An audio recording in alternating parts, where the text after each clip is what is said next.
Bom, vamos entender como são essas abelhas. A gente tem uma fêmea, né, na colônia, que no caso é a rainha poedeira, ou a gente chama rainha fisiogástica. Olha ela aqui, ó, totalmente diferente, né? Ela é desenvolvida. E as operárias, vejo que a morfologia, a forma dessas abelhas, das operárias, é totalmente diferente. Veja outra coisa, que a gente está acostumado a ver os favos de cria na vertical. Os favos das abelhas do gênero, dessa melípona em especial, da uruçu, são em camadas, né? Do gênero melípona, são horizontais. Então, cada ponto desse é uma célula de cria. As operárias vão colocar alimento, um alimento chamado alimento larval, e colocam o ovo. A rainha muitas vezes vem, come desse alimento, come o ovo da operária e põe o dela, põe o ovo fértil.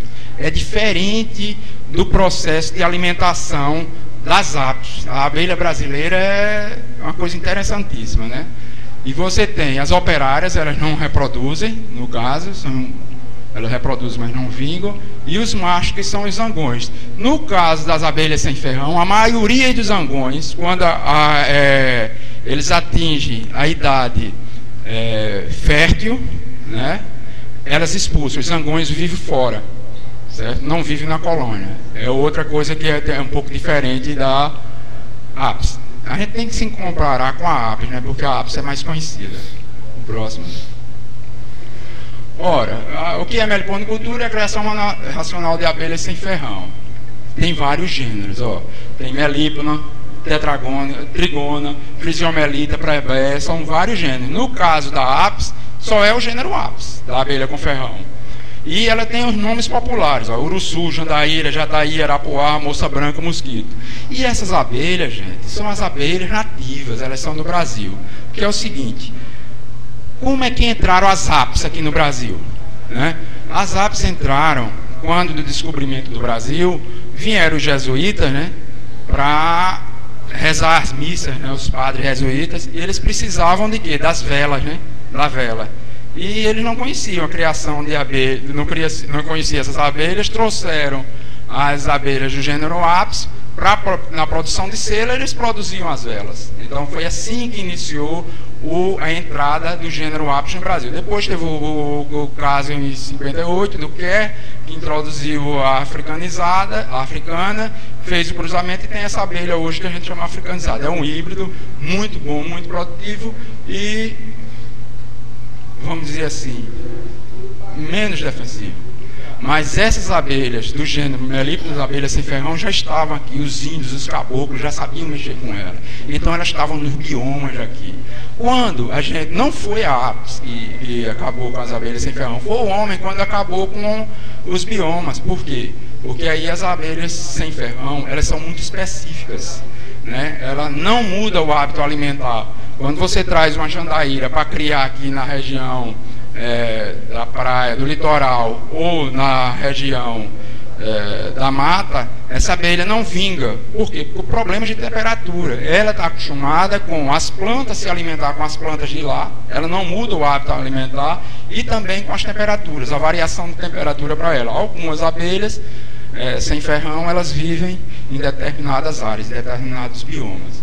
Eu acho que quando esse Brasil era uma coisa só, então tinha as abelhas em todo canto. Mas quando a gente começou a matar, então elas foram selecionando os seus biomas. Mais ou menos isso. E o grande problema de se trabalhar com abelha sem ferrão é isso aqui, ó. Ninguém quer trabalhar, porque ninguém quer estudar, porque são muitos gêneros. São mais de 400 gêneros aqui no Brasil. Próximo. Esse aqui eu já falei, né, que é um dos gêneros. Vocês vão ver muito na literatura ASF, abelhas sem ferrão, o meliponites. Próximo. Então, qual a característica? A gente tem dois tipos de abelhas do gênero Meliponia e do gênero Trigona. Como é que eu conheço, né? Qual é esse gênero? É a mesma coisa, é abelha sem ferrão. Então, do gênero Meliponinho, a entrada é de barro, certo? A ausência de célula real. não tem célula real, ela não tem realeira. Como se reproduzem? Reproduzem porque cada célula daquela pode se tornar uma rainha, ou seja, 25% é genética, é probabilidade, certo? E eu chamo de abelhas maiores, são as abelhas que parecem com abelhas. Já do grupo das trigonas, a entrada é de cera, né? A presença tem célula real, para a gente reproduzir a gente tem que ver a célula real, a realeirazinha como tem na ápice, e eu chamo abelhas mais magras, né? As abelhas não é muito parecido, parece mais com mosquito, com uma coisa assim. Mas são abelhas. É um pernilongo, sim. Mas então são as duas. Por que isso? Porque quando eu for fazer reprodução eu tenho que ter um conhecimento. Eu não vou me aprofundar muito na área de divisão, nessa coisa aqui, não, porque aí demoraria. Mas que vocês conheçam que existe o gênero Meliponia e o gênero Trigona. São duas tribos que a gente chama hoje em dia. Então, a entrada de barro, a ausência de célula, é uma probabilidade genética, 25% podem ser rainhas, e são as abelhas que parecem com a abelha, que a gente chama. E as trigoninas, a entradinha é de cera, tem presença de célula real e vai ter realeiras. E são abelhas que a gente chama mais magras. Eu vou mostrar aqui algumas fotos que vocês vão reconhecer. Pronto. Então, ó, quando eu vejo essa abelha aqui, essa colônia aqui, eu já sei que é do grupo das melipônias. As melíponas, ou seja, a entrada é de barro. Isso tem algumas exceções, mas em regra geral isso já me dá um grande indicativo. Próximo. Pronto. Qual é o exemplo de uma melípona? Muito conhecida, aquela abelha que eu mostrei, a uruçu. Então ela está no grupo das melíponas. No caso do grupo das trigonas, uma abelha muito conhecida, ó, entradinha de cera. Então eu já sei que está no grupo das trigonas.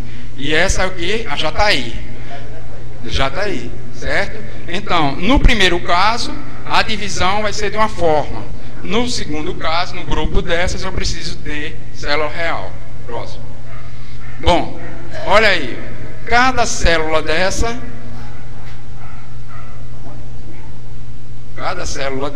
vai gerar um novo indivíduo. E sempre do mesmo tamanho. Então eu não sei qual é, se tem, não tem realeira. É uma questão genética.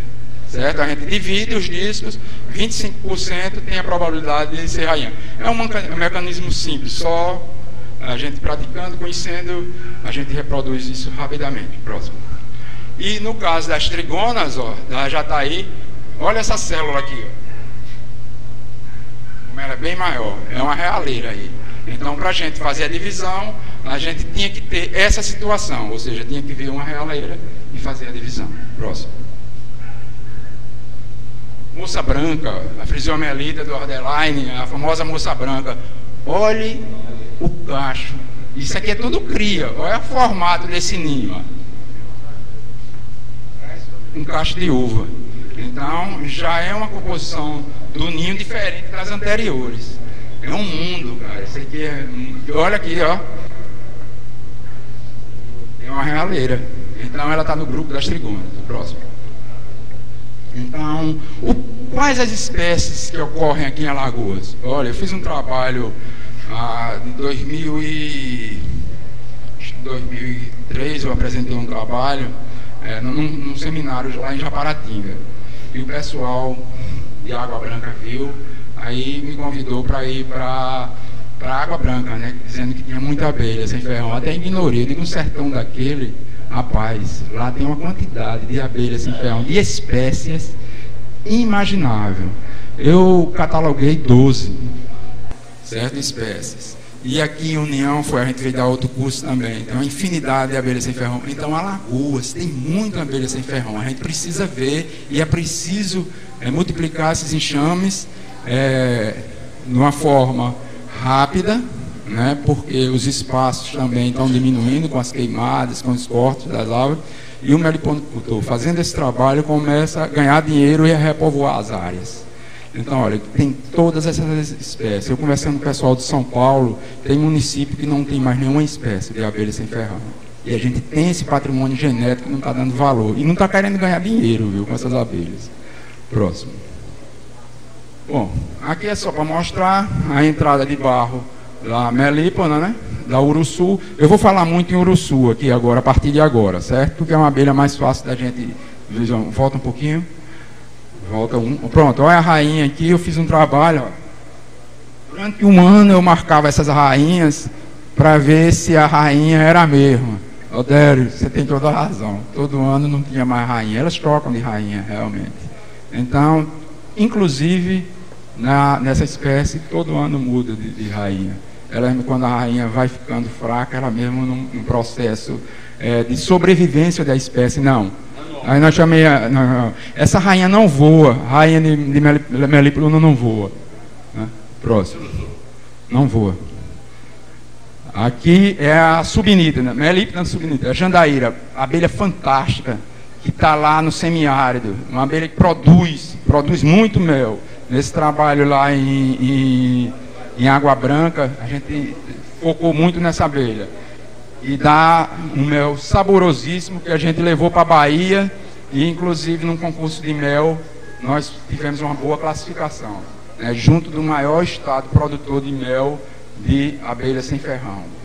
O mel de abelha lá de Água Branca foi um dos classificados. Tiramos em quinto lugar. Próximo. Essa é a Alcilva, a papaterra, uma abelha desconfiada danada. Ela está ali no bioma ali de Santana, naquela região. De Santana para o semiárido. A gente encontra muito essa abelha. Muito boa de trabalhar também. Próximo. Essa é a quadrifaciata, melípona quadrifaciata. Essa abelha é a mandaçaia. Existem 3 tipos de mandaçaia. Tem mandaçaia aqui, tem uma mandaçaia na região do São Francisco, que não é a mesma espécie, não é o mesmo gênero, não é a mesma espécie dessa, e tem uma no sul, que também não é a mesma espécie. Essa abelha a gente encontrou no entorno ali de Arapiraca, dando um curso, já está aí, né, foi ali em Craíbas, tem muito dessa abelha. Também a gente está fazendo um trabalho com ela, muito bacana. Quando eu digo que tem muito dessa abelha, às vezes o vocabulário não é de professor, é de agrônomo, é o seguinte, que eu encontro essa abelha em estado natural, ou seja, eu ainda encontro na mata, certo? Quando eu digo isso, é claro que você pode encontrar essa abelha aqui, um criador trouxe de lá e está criando aqui, racionalmente, numa caixa e tal, mas eu encontro naturalmente a ocorrência dela na região ali de Craíbas, foi uma surpresa muito grande. Próximo. A jataí é como a ápice, ela se adapta está em São Paulo, é a abelha que mais sai na Globo, é a jataí, certo? Pois não? Não é de ocorrência não, amarela. Olha, porque nome popular, Isaías, o cara diz, olha, é uruçu, certo? Lá no sertão chama uruçu, essa jandaíra, certo? Mas é nome popular. Não é a mesma uruçu daqui.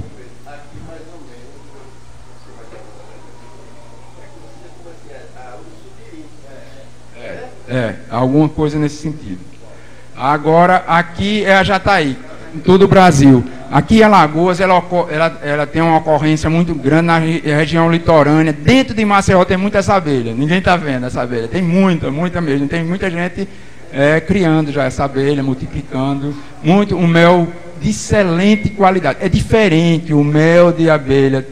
Quando vocês tiverem a oportunidade, tome, nem que seja uma colher de mel de abelha sem ferrão, para vocês verem, mesmo que vocês não vão gostar, alguns não vão gostar, lógico, porque isso é relativo, o gosto é relativo, mas é marcante. É um mel hoje de abelha sem ferrão, a gente está trabalhando mel muito para um público, mel gourmet, botar na alta gastronomia. Então o cara está comprando para fazer aqueles pratos cheios de parangolé, é por isso que ela tem um valor também muito grande, o mel de abelha sem ferrão. Próximo. O arapuá, né? Todo mundo conhece o arapuá, tem uma raiva do arapuá danada. O arapuá é um dos grandes espécies de abelha polinizadora. Ele se especializou em polinizar. Essa abelha consegue chegar no botão floral, ainda fechado, corta o botão floral e vai pegar o pólen lá dentro. Quem produz flores ornamentais, tem uma raiva dessa abelha, mas a gente está fazendo um trabalho para coletar esse pólen delas e alimentar as nossas melíponas. A gente já está montando aí um trabalho legal, vai daqui uns dias a gente... Coqueiro, o pessoal não gosta muito dela, mas é fantástico. O que é que ocorreu? Essa abelha se especializou em produzir pólen, por isso, em pegar pólen, por isso que tem uma grande ocorrência. Ela tem, consegue pegar muita proteína, então ela reproduz muito. Próximo. Olha aí a moça branca, olha que beleza. Produz mel. Produz. Rapaz, olha, todo mel para mim presta. Certo? Porque mel é uma qualidade relativa. Então, eu gosto de coisas mais doces e outro gosta de coisas mais salgadas. Né? Então, é uma coisa muito relativa. Eu dizer se presta. Com certeza presta. Só fazer uma observação. Eu já vi algumas para você dizer se tem uma lógica. O pessoal diz que essa abelha, como é que é? Arapuá, o problema dela é que ela sente tudo quanto é de lama em bosta de gato, isso aqui, para tentar levar, fazer a casinha dela. Certo. Aí o pessoal acha que pode botar no Não. Analise o mel. Você não tem nenhum mel. Quando você abre, o pessoal que vai fazer pesquisa pode analisar, porque não existe nada que bonifique, desabone o mel. Não existe. Por quê? Porque ela está dentro de um pote que é com o quê? Própolis. Então, acabou-se. Não tem. O que existe depois é a contaminação cruzada. Aí tem. Quando você retira a manipulação, acontece. Próximo.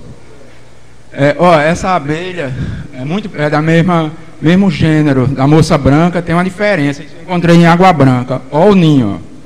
O ninho ela crescendo. Isso aqui, são os potes de pólen. E esse mel é um mel extremamente desidratado. Parece um puxa, quebra-queixo. Então esse eu mostrei aí um pessoal. O povo fica enlouquecido quando vê isso aqui. E a gente tem esse patrimônio e não está explorando, né? E preservando. Próximo. A plebeia, uma abelha bem miudinha, bem pequenininha, que também produz. Inclusive produz muita resina. A gente está tentando trabalhar, ver se descobre isso aí. O próximo. Bom, isso aqui a gente quer mostrar a evolução, né? Ela constrói a célula de cria, as abelhas provisionam com alimento para a larva, a rainha põe um ovo, esse ovo evolui durante 5 dias, tal. Toda abelha, nesse caso, sofre o quê? Uma metamorfose, a gente chama de ovo até inseto adulto. Dura mais ou menos em torno de 40 a 45 dias, ela eclode. Aí, quando ela vive mais uns 40 dias, e o ciclo de vida de começar é 100 dias da operária. Né? E isso está sempre se renovando, a rainha pondo. É por isso que eu acho, Aldério, que é um fator assim de papai do céu, essa sabedoria, né? Porque se a rainha fosse velha, então o enxame acabava. Então elas mesmas decidem trocar a rainha. Então é uma troca natural. Próximo. Bom, olha como é que se forma o ninho da uruçua. O primeiro pote de cria que ela está fazendo, ela está construindo, a operária constrói no centro um potinho. Aí ela vai colocar o alimento larval e depois a rainha vai pôr. Vejam que a abelha põe sempre do centro para a extremidade. Você nunca vai ver a abelha pôr na lateral para vir. Por que ela põe no centro? Porque as abelhas precisam de o quê? Uma coisa chamada conforto térmico. Ela quer aquecimento. Então, se elas fossem na ponta, nas laterais, haveria o quê? Uma variação de temperatura muito maior e a tendência das larvas era morrer, né? Porque iam começar a variar. Aí, quando ela for aumentando, o próximo, tá vendo? Ela vai crescendo do centro para a extremidade, ali é que fosse um berçário. Isso vai aumentando quando ela obtém um disco, dependendo da espécie, o disco de uruçu dá mais ou menos, em média, 18 centímetros de diâmetro. É por isso que a caixa racional da INPA tem 20 centímetros. Entendeu? É tudo proporcional, tudo baseado na caixa Langstroth. E tem gente querendo mudar a caixa aí, caixa de ápice, tem gente aí querendo inventar. Uma coisa que já está consolidada, né? E aqui eu não sou contra a caixa não, sabe? Eu trabalho com a caixa ímpar, é a caixa que está sendo a caixa padrão do Brasil, muito fácil de você multiplicar as colônias, né? E muito boa para colher mel. Então é fantástica essa caixa. Olha aqui, ó, aquilo que você viu a gente conseguiu fotografar, ó, o ovo aqui e a alimento. Tá lá. Bom, aí é o processo de nascimento. Chegou mais ou menos 50 dias, as que estavam no centro nasceram, certo? Essas são as abelhas agora, são mais novas, vão nascer depois, né? Entendeu? Nasce do centro para as extremidades. Não foi posto no centro primeiro, então elas são mais velhas. Então é um mecanismo legal, o pessoal da biologia vê isso aí. O próximo. Bom, isso é um aspecto do ninho e seus elementos. Então você tem aqui, ó, crias novas. Mostra aqui, Cedrais. Sim, crias novas, ó, crias, elas são essas aqui, ó, uns potinhos abertos. Elas são mais cor de chocolate, que a gente chama, né? A rainha foi a postura nova. As crias mais ressecadas são crias mais velhas, né? São mais amarelas. Depois você tem o pote de pólen, mostra aí, Cedrais. Pote de pólen, ela põe em potes, né? O pólen é um alimento proteico, sempre perto das crias, né? Porque a abelha otimiza os recursos. Se ela botar muito longe, ela gastava energia. Porque a gente tem que ir para o mundo da abelha, cara. Então a alimentação de abelha tem que ser o mais próximo dela. Você imagine que para mim, daqui para ali, não dá muito esforço não. Eu gasto 4, 5 passos. Imagine a abelha, daqui para ali, quanto bater de asa ela faz. Então ela se desgasta muito grande. Quanto mais o pasto apícola perto, mais produção você vai ter. E aqui é a mesma coisa, ó. Ela trouxe o pólen, ó, o pólen está perto da cria. E também o quê? Néctar na forma de mel, agora já processado, ó, os potes de mel. Mostra lá, Cedrais. E ao lado você tem o quê? O geoprópolis, que nada mais é do que a resina, né? Que ela fecha para proteger. E tem aí ao lado, aqui no centro, você tem o evóculo, né? Daqui, ó. Que é de cera, que ela faz para regular a temperatura. Ela faz como um lençol. Quando está muito frio, ela recobre, né? Quando está muito quente, ela tira. É um mecanismo interessantíssimo. Próximo. Bom, isso é para mostrar o ninho, como a gente encontra nos troncos, né? Você tem na base sempre as crias e em cima sempre os potes de mel. Isso é uma disposição.